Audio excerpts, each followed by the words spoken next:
Hello and welcome to the first edition of Spotlight on Education for the 1995-96 school year. I'm Dr. John Kopko, Superintendent of the East Brunswick Public Schools, and your host for the program. Our show today is going to focus on some of the highlights and achievements of our students during the prior school year. You'll actually be able to see how they've distinguished themselves in the areas of athletics, the arts, and also academics. The tape was initially shown in June. Since then, we received the news that both Hammersholt Middle School and Churchill Junior High School have passed the second step toward designation as National Schools of Excellence, Blue Ribbon Schools, by the United States Department of Education.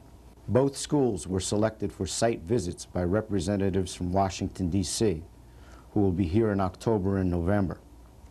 After their visits, they will make recommendations to a national panel of educators and subsequently to the Secretary of Education, Richard Riley, who will announce the winning schools. In the meantime, we'll continue to work toward our goal of helping all of our students grow to their fullest potential. Now let's look at our tape. I hope you'll enjoy it. Even before the first day of school in September, a major project was underway. Construction of the new science classes at East Brunswick High School continued until April, when the long-awaited new facilities were ready for occupancy by teachers and students. Okay, one of the things that used to happen is because the science rooms were scattered in different parts of the buildings, teachers and students had to run from building to building for classes. They would meet in one room one day and a different room in another day. Teachers oftentimes had to carry equipment and chemicals from building to building, and by consolidating the science rooms in one area, we've eliminated that problem. Also, the rooms are equipped with Macintosh computers that are networked. They'll be able to access software programs from a file server, and they'll also in the future be able to access the resources of the media center without leaving the classroom. It's interesting to see them walking down the hallways and just looking around. It's like you're walking in a new city, and it's fun to see them because they're just enjoying themselves, and I think it's really added a lot to the whole environment of the whole school. Back in September, a new mural created by art teacher Valerie Rubinskis welcomed students to Bow Monroe School. This mural came about last year when we were researching our multicultural theme. Mrs. McMillan found this African proverb, it takes a whole village to raise a child. And so this year we thought this would be an appropriate theme for our mural, and it's also one of our school goals. We also heard the news that the East Brunswick class of 1994 had set a new school record by achieving an average score of 1,036 on the Scholastic Aptitude Test, 143 points higher than the state total and 134 points higher than the national SAT score. In November, the district observed American Education Week. The theme for this year was Building the Future, One Student at a Time.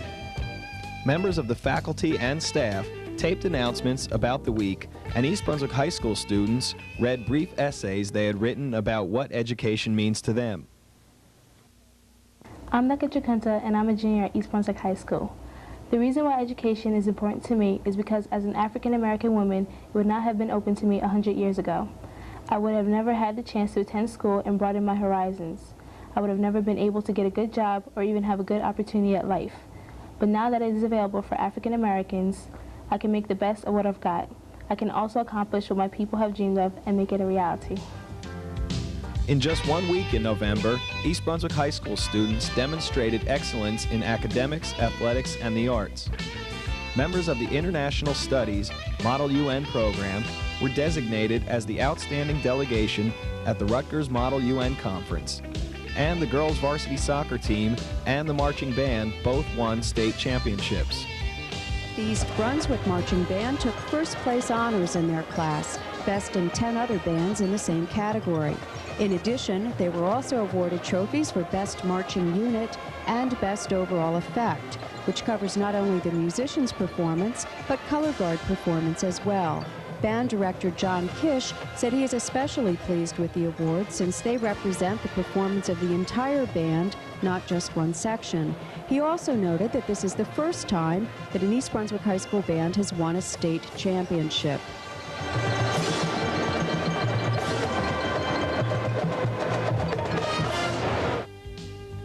Also in November, Spotlight on Education featured parents as partners in athletics. Well, I've always encouraged her to do whatever she can, to try anything she would like to. And as far as athletics, I think one of the most important things parents can do, and I've tried to do over the years, is to always be there, to attend as many games as you possibly can, even scrimmages.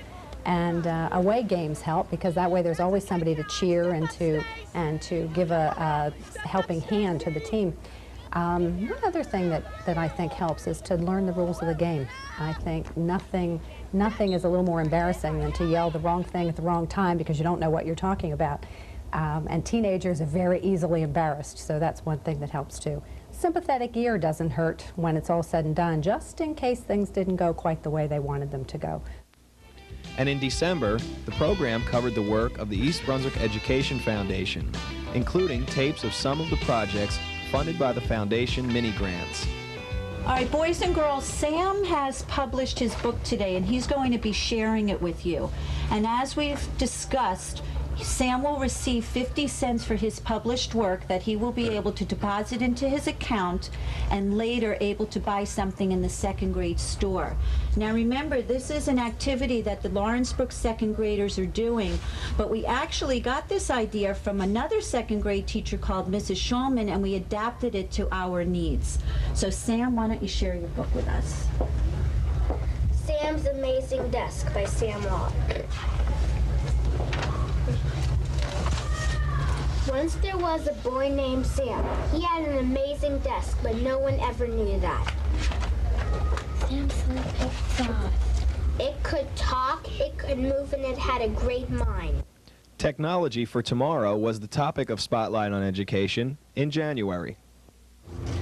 And type in calligraphy or writing. There it is. Go there. It'll give you the background and history of the written word, and that's what you want to print out. I'm waiting for her to click on this. All right, now we have to go down, arrow one down to highlight his name, right? And then hit enter. So we pull up the information on him. Okay, and then watch how many pages it is, and then after Josh's stuff is done, yours will come next.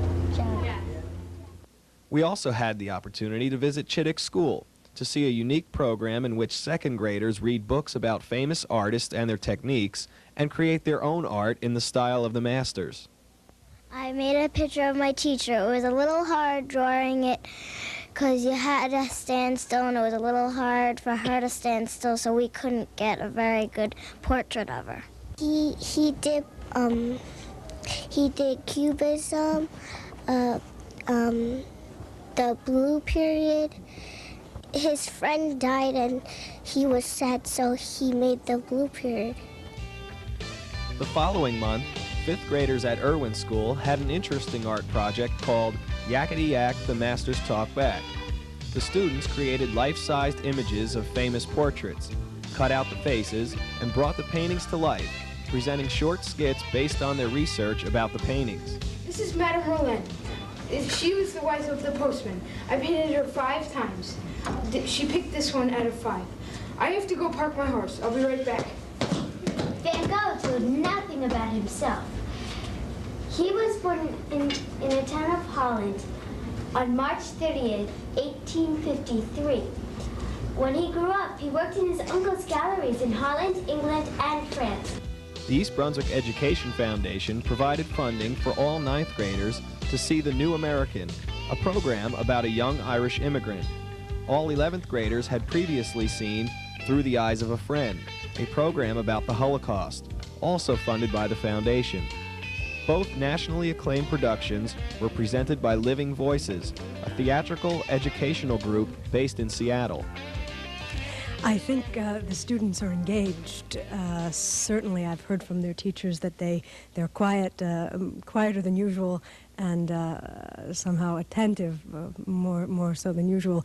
They're a quiet group, ninth grade, 10th grade, and sometimes 11th can be not so full of questions. I did the program for a group of third graders a couple of weeks ago in New York City, and before you finish the piece, their hands are in the air and they want to know all about the details of the people in the video. They're very interested in what actually happened to the characters, and I think these students are more interested in the universal experience of immigration.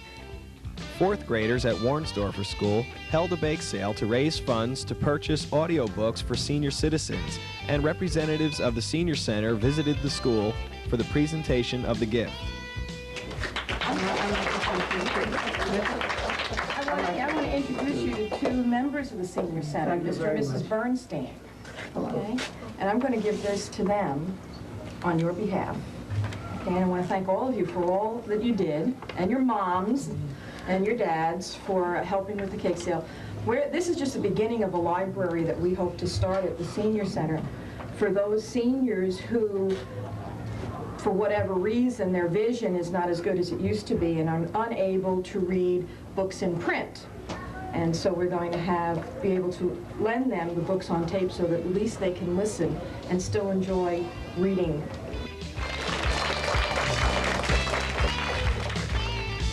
In March, Spotlight on Education featured performance assessment in the social studies.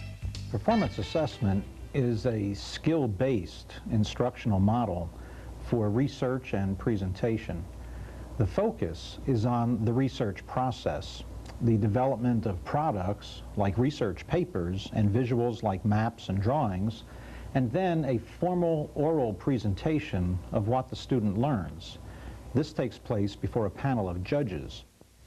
First one deals with the transportation. You told us a lot about the housing and where the Indians lived, but what Native American transportation did they have? How did they get from place to place? They walked because some of the land was very rough, so they had to walk to places. They used horses and they also walked. There are a variety of opinions within a group. This is true in the Balkan Peninsula, where the people must put aside their differences in order to survive. However, the ethnic groups are constantly clashing with each other due to cultural distinctions which every member possesses. After World War I, the victors divided the land into new states and set boundaries with little regard for the inhabitants. People of diverse backgrounds were thrown together in one country. Included are the Slovenes, Croats, Serbs, Bulgars, Greeks, and Turks. At the Congress of Berlin, Austria-Hungary received occupation of Bosnia and Herzegovina. There was a lot of tension between Bosnian Serbs and Austrians. The Serbs were very unhappy under Austrian rule. When the heir to the Austrian throne visited Sarajevo, he was murdered by a Serbian member of the Black Hand. At first, the murders did not leave a big impression in Vienna, but then journalists began to engage in verbal warfare, which caused riots to break out. Eventually, anti-Serb riots spread to Herzegovina and Croatia. In 1875, Austria-Hungary was given control of Bosnia and Herzegovina. Serbia wanted it because of ethnic similarities, but Austria-Hungary was determined to keep it because it feared Serbia's potential strength. The First Balkan War, which occurred in 1912, had Bulgaria, Greece, and Serbia join forces to attack the Turks and gain European territory. Playwright Karen Jones Meadows, whose play about Harriet Tubman was appearing at Crossroads Theater, discussed the writing process with 8th graders at Churchill Junior High School. Churchill students also had the opportunity to see actor David Kennedy impersonate Mark Twain. A highlight of the month was Governor Whitman's visit to Lawrence Brook School for International Women's Day. You've done some very special things, and the important thing is for you to know why it's important to look at what women have done, why it's important to think about that contribution and what it can really mean for you. I'm particularly pleased to look at the moms behind me who are there as very special people who have shown that you can work outside the home and you have opportunities to do things and you can be whatever it is that you want to be. But I also think it's important, and I'm pleased to see the mothers that are here who may not be working outside the home, who spend their time and devote their time to you and to making your lives better, because that's a special choice. But the thing that's important about today and about this week and about the ability for you to talk about your families and moms who have made a difference, women who have made a difference, is the fact that there's so many choices. Because, you know, it wasn't so long ago that women didn't have those kinds of choices. I chose Governor Whitman to write about because she plays an important part in women's history, as she is the first female governor of New Jersey. She believes that women should take more part in politics. Also, I like that she is interested in lowering taxes so families could have more money to spend on their children like me. She believes in a good education for everybody. Another highlight was the East Brunswick Education Foundation's first annual Partner in Excellence dinner, at which Dr. Kopko was honored for his contributions to the foundation's goal of enhancing and enriching programs for students throughout the East Brunswick Public Schools. John, it is with great pride that the East Brunswick Education Foundation presents you with its first Partner in Excellence Award.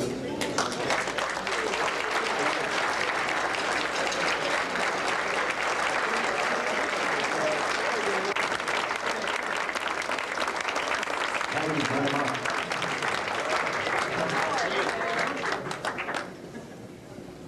This is without a doubt one of the most memorable evenings of my entire life. I'm truly overwhelmed, I'm honored, and I'm humbled. Your presence this evening means more to me than I could ever even try to put into words. And I'd like to express my sincere gratitude to the trustees of the East Brunswick Education Foundation for designating me as their first Partner in Excellence. At the end of the month, the East Brunswick High School Drama Club presented Bye Bye Birdie. Mr. Birdie, how do you feel about going into the Army? How does he feel?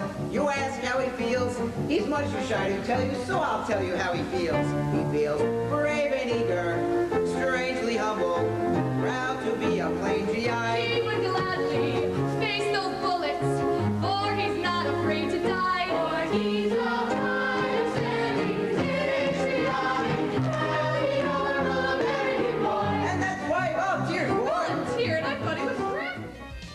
In April, about 900 students received certificates for their winning entries in the district's annual Affirmative Action Contest. The theme for this year was America, a patchwork of peoples and cultures. And students in art classes, taught by Mary Ann Blair at Churchill Junior High School, created a map of the United States with individual patches depicting ideas related to the theme. The map is now permanently displayed in the school cafeteria. I did the peace sign with the big pizza slice with the 95 on it. And how did you get the idea for that? Well, our group, we decided to do the peace sign to represent peace, and everyone coming together, and the pizza slice because pizza is like what everyone eats from all different kinds of cultures. And David, what did you do? I did the television screen and the train tracks. And what does that symbolize for you? The train tracks to show unity because it's what brought the country together, and the television with the Band-Aid over it because to show the healing of the world. That's great. And Abby, what did you do? I did the one with the 3 flags and the cartoon characters and grapes and baseballs. And what was the idea behind that? Well, we're all from different cultures, and each flag represents our own culture, and we all liked something different, so my friend liked cartoon characters, and I like grapes, so it's a culmination of something we all like. Terrific. David, what did you do on the map? I did the purple one, we all smile in the same language. Oh, that's really nice. That's an obvious message. Also in April, Rita Pascal, a parent who has been a member of the district's Guidance Advisory Council for several years, was honored as the School Counseling Advocate of the Year at the 4th Annual Evening of Parent Workshops held at Churchill. I'm very honored to get this award. It has truly been a privilege to work on this committee and all the other committees that I've worked on in the district. It's very rewarding to try to help the children and help the parents to get things done in the system, and our voices are always heard. I think that's one thing that has always impressed me. Whenever we've gone to the committee with any problem or anything that we see that maybe could be improved, the committee has always listened, and usually things get done and things get changed, and that has been very rewarding. The new elementary mathematics program was the topic for Spotlight on Education in April. Dr. Beverly Finnegan, who became the supervisor of mathematics at the beginning of the school year, was interviewed, and tapes of classes at several schools were shown. Remember, how many pennies do you need before you can exchange it for a nickel? 5. How many nickels do you need to exchange it for a dime? Nicole? 2. 2 nickels, okay. Also, to exchange for a dime, you could have 1 nickel and how many pennies? Danielle? 5 pennies, very good. Our third exploration. Okay, very good, Michael. Can you read that now? 75 pounds is greater than 50 pounds. Excellent. Okay, try another one. Try some different ones. Let's put these over as greater and less than. And how would you say? Okay, can you read it, Brian? If you thought it was heavier than the scissor. Very good. Excellent. Try another one and let Christopher do it. I got more than you. I got 10, I got 5, 10, 15, 5. All during the school year, Warnsdorfer School acknowledged each other's kindnesses on paper chain links displayed around the school. By the end of April, more than 1,200 links circled all of the hallways of the building, and in celebration, the school had a special Linking Up Day. After a picnic lunch, students and teachers gathered in the form of a large W on the softball field for an aerial photograph. Working with our goals committee and our PTA and our staff, we decided to have a very special afternoon. So we decided to have a picnic with all of the children out here, and that's what they're doing now. Thank goodness the weather has held for us. And at about 12:30, 12:45, they will be getting into the form of a big W over on our softball field. W for Warnsdorfer, obviously. And one of our PTA parents is going to be flying over in a private plane and taking a photograph of the whole school. It'll be something nice to remember the day.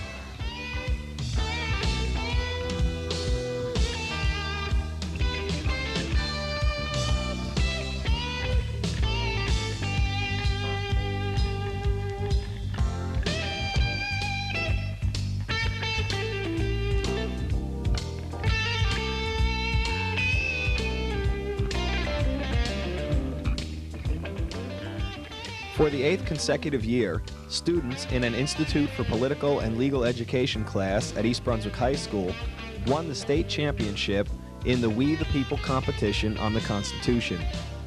As a result, they represented New Jersey in the national finals held in Washington, D.C. from April 29th through May 1st. They won silver medals for scoring second in the contest, in which students from 49 states and the District of Columbia competed. They and their teacher, John Calamano, were welcomed home by a police escort and cheers and accolades from the students and staff. And this is the second time you've come in second place, plus numerous other awards. How did it compare to other years?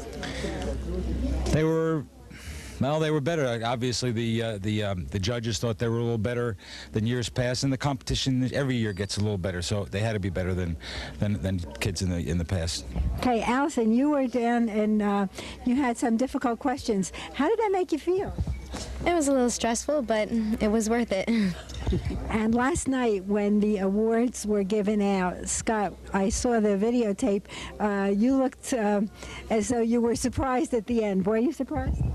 I was a bit surprised. We almost expected to win first, but it's still great that we came in second. And Jeff, what was the most difficult question you had to answer while you were down there? How come you didn't get first place? Okay, so everybody's happy now? Very. Yes. Okay. Well, congratulations and welcome home. Thanks for being here. Thank you. Thank you. In May, Spotlight on Education featured 7th graders at work on a project that is part of a new approach to teaching science in grades 7 through 12. This was the first year of the program, which was funded by a grant awarded by the Howard Hughes Medical Institute to Dr. David Seiden, a former Board of Education member who is the Associate Dean for Admissions and Student Affairs at the Robert Wood Johnson Medical School of the University of Medicine and Dentistry of New Jersey. He and Thomas Smith, the district's supervisor of science, were interviewed about the program. And David, could you tell us something about that initial proposal and why you decided to apply? So they put out a proposal, they put out a request for proposals rather, which was sent to all of the medical schools in the United States and all of the academic health science centers in the United States and all of the research centers in the United States, soliciting proposals for ways to work with the schools in the area, pre-college, secondary schools in the area, to help those schools develop their science education programs. Robert Wood Johnson Medical School, of course, got one of those requests for a proposal. And it seemed to me, when it came to my attention, that we had needs of that sort, just as urban centers did, that there were many schools in our area, including East Brunswick, in which much could be done to advance science education by working together with the medical school in this area. All right, let me say one more time, please keep in mind the definition of instinct. Also, allocate responsibilities with your partner. One member come up and get the worm, the other member get the materials. Now, it's probably best, hold on, it's probably best if you decide which experiment you're going to do first before you come up with the materials and the worm. All right, that'll save a lot of confusion. Yeah. Okay, well, what these are called are casts, and what these are, it's soil broken down into nutrients, all right? And what that does is that gets into the soil, and plants take that up in their roots, which is very healthy. It's like a natural fertilizer.